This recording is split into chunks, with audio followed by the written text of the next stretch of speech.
Bonsoir, j'espère que vous allez bien. Alors, je suis Régis Atemengue, donc je suis full stack développeur JavaScript, React et Node. Donc aujourd'hui, on va parler de comment choisir son state management pour les applications React et React Native. Donc voilà, alors c'est un ancien sujet. Donc lors du Meet React, je cherchais un sujet à présenter et aujourd'hui, l'écosystème a tellement évolué. Donc on sait que React, on est un peu dans un bordel technologique entre ce qu'on doit choisir, quoi. Et il y a tellement de techno. Donc, je me suis dit, OK, quel est l'un des outils qu'on utilise le plus dans React? C'est l'state. Donc, le cœur des systèmes React, c'est la gestion des états. OK? Et quand on dit gestion des états, on dit quels sont les outils qu'on utilise, comment ça fonctionne et comment on peut choisir. Donc, alors, comment la présentation va se dérouler? On va regarder un peu l'historique des states. Donc, on va voir les limites des hooks. Donc, la limite des hooks. On va voir les options tierces en termes de state. On va voir les différentes states, comment distinguer un state management. OK? Pourquoi il a été créé, comment il fonctionne. Et on fera une petite découverte de Signals, qui est un state qui est en cours de développement, qui est encore en stade de validation. Et on fera un recap. Donc voilà. Alors, pour tous ceux qui, en termes d'historique, pour tous ceux qui font du React depuis 2014, on va dire cela, pour tous ceux qui font du React pour 2014, avant on faisait des classes components. Donc, on n'avait pas des hooks, mais on développait avec des classes components. Donc, les classes components, pour gérer l'état, on utilisait le cycle de vie de React. Donc, voilà. Donc, Facebook, on a commencé avec les classes components et en expérimental sur React, ils utilisaient Flux. Donc, Flux, c'est quoi? Flux, c'est la première librairie de gestion d'état de Facebook. Donc, qui utilisait un pattern unidirectionnel qui était un peu semblable à un store, un dispatch et des actions.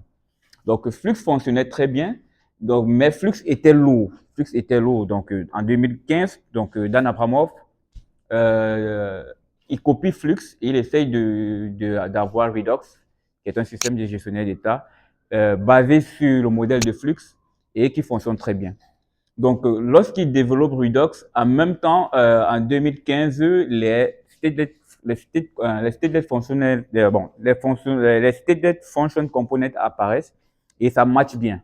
OK, donc, on a nos premières applications React et avec Redux qui fonctionnent très bien. Donc, lorsqu'on développait des applications, après avoir, le premier gestionnaire d'état qu'on avait le plus tôt possible utilisé, c'était Redux. Un peu plus tard, donc, le contexte API s'est rattrapé, et lui, il était bien plus léger que Redux, donc on pouvait l'utiliser avec les TDX components. Et en 2019, on a eu les hooks qui sont arrivés. Alors, pourquoi les limites des hooks? Pourquoi les hooks ont des limites?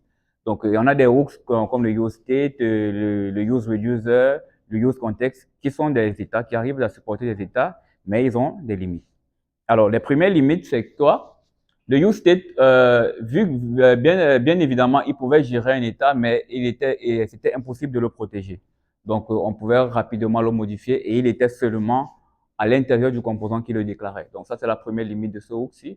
Le use reducer, lui aussi, on l'utilisait seulement à l'intérieur du composant qu'il avait déclaré. Mais pour pouvoir le rendre disponible à l'extérieur d'autres composants, on devait le fusionner avec un contexte. Donc voilà. Le useRef, lui aussi, il gérait un état, mais il ne permettait pas de faire de rendu. OK?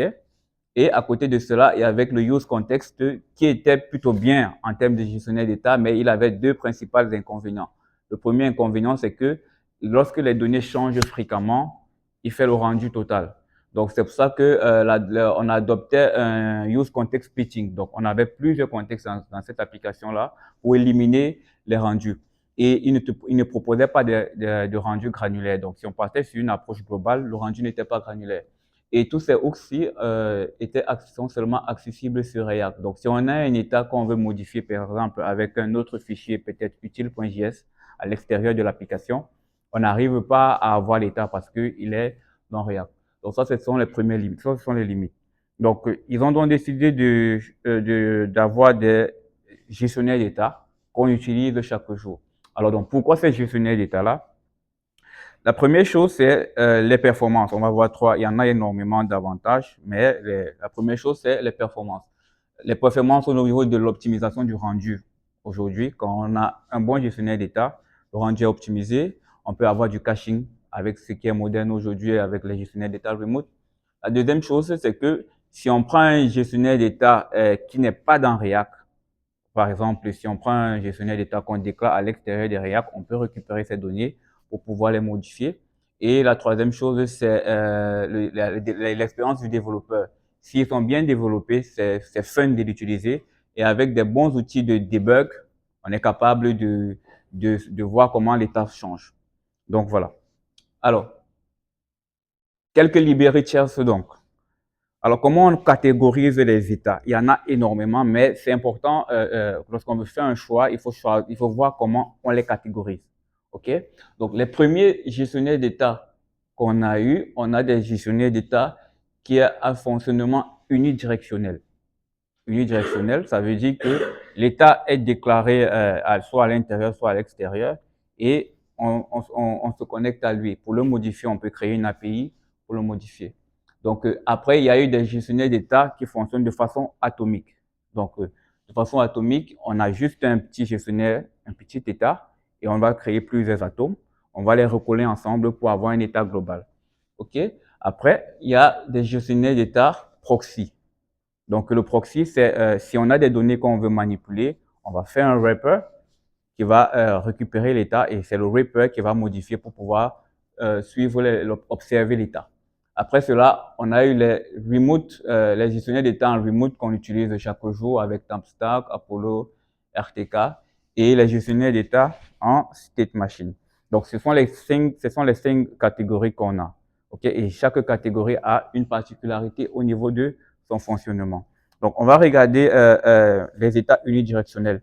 Redux et ReduxStoreSkill, à la base, qui sont unidirectionnels, ils vont stocker l'état en dehors de React. Donc, c'est un exemple comme ça. On a ici notre UI avec nos différents composants.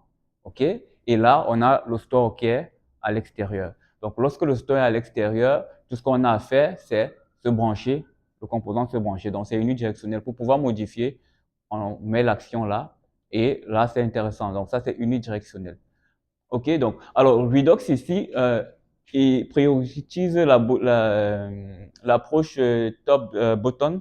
Pourquoi? Parce que lorsqu'on est sur une approche unidirectionnelle, ça signifie qu'on a au préalable analysé comment sera notre état de façon générale. OK? Donc, vu que c'est un gros store, l'analyse préalable, on sait que notre store aura peut-être 5 différentes parties. Et là, on peut faire une approche button, un top button. Alors, OK. À côté de ça, maintenant, il y a la catégorisation atomique avec l'état qui a été développé par Reconcile et Jotai. Donc, l'état atomique, lui, il va stocker les états en petits états, les données, pardon, dans un petit état, mais l'état n'est pas protégé. Et les mises à jour seront granulaires au niveau du rendu. Donc, schématiquement, ça ressemble à ceci. Donc, on a ici notre arbre React de notre application, OK? On a un petit état qui est un atome, un petit état qui est un atome, et peut-être l'atome 3 peut être un état dérivé d'un autre état. Donc, si on a un atome 4 qui est dérivé de l'atome 2 et de l'atome 3, on peut faire une lecture là et récupérer cet atome. Ce qui est intéressant ici, c'est que avec l'état atomique, même si un état est déclaré dans un autre composant, dans un composant principal, l'autre composant peut le modifier. Donc, si le composant-ci a déclaré cet état-ci et que cet état-ci est disponible à l'extérieur, l'atome 3 peut le modifier pour avoir l'atome 4. Donc, ils vont privilégier ici l'atome, la conception bottom-up. On est sur une approche agile de gestion d'état. Donc, on a des états d'une application. On ne connaît pas encore comment l'application va évoluer. Mais on a déjà quelques petits états.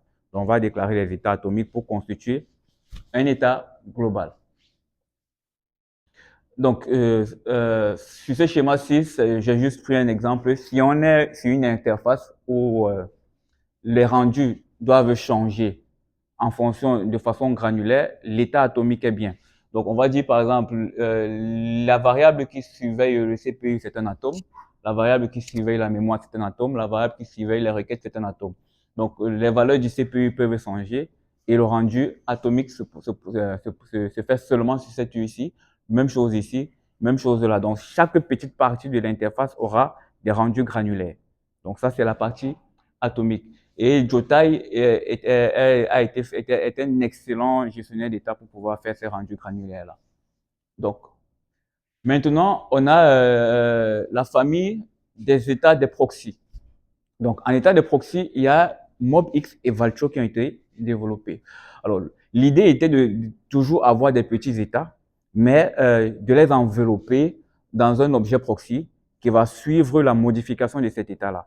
Donc, l'objet proxy va mettre en place un observateur et il va historiser l'état. Donc, si j'ai un état qui change, au lieu de remplacer la valeur, je peux garder l'historique de l'ancien état et avoir la valeur du nouvel état pour pouvoir suivre comment l'état a évolué. Donc, l'état est modifiable et en plus, et à côté de ça, l'optimisation était automatique au niveau de ces personnages. Alors, comment ça fonctionne de façon schématique? Donc, de façon schématique, on a notre UI React là et notre store qui est toujours à l'extérieur. OK? Donc, les gestionnaires d'état proxy, ils vont te proposer deux éléments. Ils vont te proposer le gestionnaire de proxy et l'observateur. Donc, nous, l'objet recursive, lorsqu'on aura des modifications, le gestionnaire handler va intercepter toutes les opérations. Il va lier ça à l'observateur et l'observateur va pouvoir faire les rendus granulaires aussi au niveau des états. Alors, ce qui est intéressant ici avec avec les gestionnaires proxy, c'est que lorsqu'on a l'observateur qui suit les modifications des états, on peut développer à côté un module de persistance et un module analytique, vu que l'état est historisé. Donc, c'est à ça que ça ressemble en état proxy. Donc, en termes de démo, on va regarder ça. Donc, admettons que j'ai une application qui doit suivre le changement d'état de la bourse de Apple. OK? Et je dois pouvoir afficher ça sur un graphe. Donc, on sait que, par exemple, ici, au début, c'est l'état-ci est là. Sauf qu'après avoir quitté cet état, on est à cet état-ci, on est à cet état-là. Donc, pour pouvoir historiser cet état-ci et pouvoir tracer le graphe avec chart, on pourra utiliser cette partie du proxy, de l'observateur, développer la persistance et développer le module le module de l'historique. Donc, voilà à quoi ça ressemble ici. Donc, juste après, il y a maintenant les gestionnaires d'état des state machines qui sont super intéressants parce qu'ils sont basés sur une structure d'automate. Donc, l'automate, c'est qu'on va écrire on va écrire des règles logiques complexes pour des systèmes complexes. Et avec les automates, on est capable de savoir quel est le prochain état de transition pour avoir l'état suivant. Je pense qu'il y a un Meetup React où il a très bien présenté cela et c'est super intéressant. Donc, avec le Xstate, il va nous générer les diagrammes d'état de transition. On aura notre arbre de transition et on pourra analyser le changement d'état qui va se passer dans notre application. Alors, ça, c'est au niveau de la catégorisation. Alors, quelles sont les différences clés qu'on a? En termes de différences clés, lorsqu'on veut choisir un état, il faut savoir qu'il y a 6 différences clés. Soit on passe sur un état qui est générique versus spécifique, soit on passe sur un état qui va nous permettre de faire la mutation ou qui va nous permettre de faire la mutation à travers une API, soit on va choisir un état externe à l'application, c'est en fonction de ce qu'on veut, si on veut entrer nous-mêmes dans l'état au React, ou alors on va rester sur un état interne, soit on va choisir un état qui va nous permettre un rendu automatique, ou alors on va configurer le rendu de façon manuelle, soit on va choisir un état qui va nous proposer un store, ou un état qui va nous proposer de multiples stores, ou alors on va choisir un état qui va protéger les données ou avoir des états non protégés. Alors, de façon de générique versus spécifique, il y a Redox, Reconcile, Jotai, MobX et Valtio qui sont très générales, pardon. Donc, Timestamp Query, il est spécifique. Pourquoi? Parce que lui, il va se baser sur des Timestamp Query Apollo, pardon, et RTK Query, il est spécifique parce qu'il va se baser sur des composants serveurs pour faire des fetch remote. Donc, le Xstate sera basé sur des règles complexes, dont lui aussi, il est spécifique. Donc, à côté de ça, il faut choisir, il y a, ça c'est mutable, voilà, mutable et non mutable. Alors, les états qu'on utilise aujourd'hui, beaucoup d'états sont immutables. Donc, ils permettent de protéger la donnée. Donc, pour protéger la donnée, on doit passer par une fonction qui va faire l'objet de recopie. Ça, c'est intéressant. Sauf que les états, des états comme Valcho qui nous permettent de faire la mutation de l'état ont des composants plus faciles à tester. Parce que si on peut écrire une règle, un code de mutation simple comme un code de JavaScript, le test peut être plus facile. Donc, en termes de catégorisation, on va voir les timestamps Apollo et RTK qui peuvent varier entre les deux, entre l'immutabilité et la mutation. Le Xstate qui va rester dans l'immutabilité, Redux qui va rester dans l'immutabilité avec ses API, il faut automatiquement déclarer une action, Jotai aussi, et MobX et Valcho qui vont permettre de muter. Donc, externe versus interne. OK. Redux est externe à React. Donc, le store qu'on le déclare, vu qu'il n'est pas dans React, on peut entrer à l'intérieur pour récupérer les données et les manipuler comme on veut. Reconcile, le projet a été abandonné. Donc, je pense qu'il est archivé maintenant, mais il était externe. Jotai est externe aussi. Donc, MobX et Valcho est externe. Le Timestamp Query, il est remote. Donc, il va rester pour Timestamp Query Apollo et RTK, pardon. Ils sont remote, ils vont rester pour les composants serveurs et pour pour faire des requêtes en caching. Et le Xstate, il est externe. Alors, manuel versus auto. Ok, donc Redux et Redux Toolkit sont manuels. Donc, pour pouvoir faire le rendu automatique, il faut préciser la configuration pour dire que, ok, fais-moi le rendu automatique. Par contre, MobX et Valcho, l'analyse des proxys, si je prends le cas de Valcho qui va faire une analyse des proxys, lorsqu'on a des états qui changent à l'intérieur d'un proxy avec des observateurs, le proxy va optimiser le rendu automatiquement. Ok, donc ce qui est intéressant, c'est que lorsqu'on fait de la surveillance sur un état, la librairie nous propose d'optimiser ce rendu. Donc, Timestamp Query, Apollo et RTK sont automatiques. Voilà. Donc, les one store et versus les multiple stores. Alors, certains développeurs vont préférer avoir plusieurs stores pour une application. D'autres vont préférer avoir un seul store. Quoi qu'on dise, Redux, le magasin Redux, il est plus intéressant lorsqu'on travaille sur des stores qui sont très vastes. Donc, lorsqu'on a fait une analyse, comme on a dit, de haut en bas et qu'on connaît exactement tout ce que mon store va avoir, il est plus intéressant de pouvoir faire du dispatch de données. Donc, le Timestamp Query est one store. Les autres Zutan, Jotai, MobX, ils ont plusieurs stores. Donc, c'est ces petites stores-là qui vont agencer pour avoir un store global. Et le Xstate aussi, il a plusieurs stores. Donc, ça, c'est une erreur. Alors, je suis à la fin. Alors, aujourd'hui, on a vu la différence. Aujourd'hui, il y a énormément, vous avez vu les différences qu'on peut dire. Aujourd'hui, il y a énormément de librairies côté React, mais ce qui se fait actuellement, il y a JavaScript qui veut proposer, bon, pas JavaScript, il y a des contributeurs, les développeurs de Vue.js, de AngularJS et certains autres développeurs, ils veulent proposer un Signal pour pouvoir avoir une API React de gestionnaire d'état qui ne dépend pas forcément d'un store particulier. Donc, ici, c'est juste à titre de, voici les mainteneurs, ceux qui sont sur Angular, Blender, Uberfast, MobX et tout cela, ils veulent proposer Signal. Alors, Signal, ça sera quoi? Signal, ça sera le gestionnaire d'état pour les applications JavaScript sans installer une librairie. OK? Donc, c'est encore en phase 1 où ils sont en train de travailler dessus pour que ça puisse passer à la commission JavaScript. Donc, c'est quelque chose à observer au cas où on est sur un bordel technologique de store. On pourra prendre cela avec le temps pour pouvoir simplement utiliser nos state React. Donc, ça, c'est euh, cette petite vue-là. Alors, comment donc je sélectionne ma librairie React si j'ai tous ces éléments-là en compte? Alors, pour sélectionner ma librairie React, qu'est-ce que j'ai? J'ai ce schéma-ci. Je vais le zoomer. J'ai ce schéma-ci.